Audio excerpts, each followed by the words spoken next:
Folk music is kind of a commentary on the timeline of the world. The music is really just something that they do not as an industry or business or a career, but just as an expression of their culture and themselves. Almost all of it goes back with roots to community. It's music that brings people together. Folk music is the music of the people, all people, wherever they're from and however it sounds. If you can taste the dirt through your ears, that's Americana. If the rest of the world had a 1-hour Spotify Americana playlist and they actually listened for an hour, I really think we'd be closer to world peace. Folk music and the history of it is so important to not only understanding our past, but knowing where we'll be in the future too. Unlike a lot of other musical genres, there really hasn't been a particular place to learn about the music. Seeing the instrument that Stephen Stills played, I think there's a power to those relics.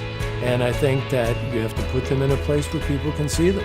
It's very exciting to create a Folk Americana Roots Hall of Fame. This is an opportunity to celebrate it in Boston. A Folk Roots Music Hall of Fame is absolutely essential. Major players in the industry from around the world and artists from around the world are giving us their time and memorabilia to come here and support this cause. The artists who have defined this genre deserve to be honored and celebrated. It's long overdue that there be a physical space to learn more about our legendary artists and trailblazers, the likes of Harry Belafonte, Buffy Sainte-Marie, Ravi Shankar, Odetta, Lydia Mendoza. I'm very excited to share my archives with the public and give the backstory of where all this came from and what kind of items fuel the machine to make it what it is today.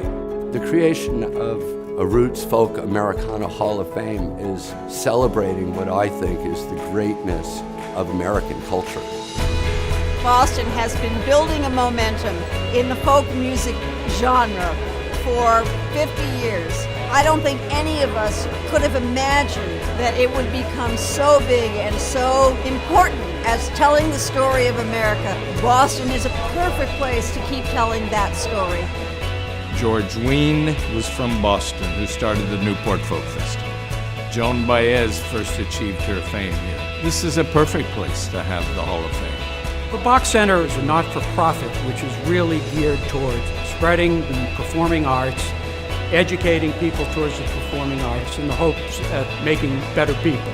The hall fits exactly with that mission. The opportunity to do something new and the support of all the artists really was what drew us to the idea.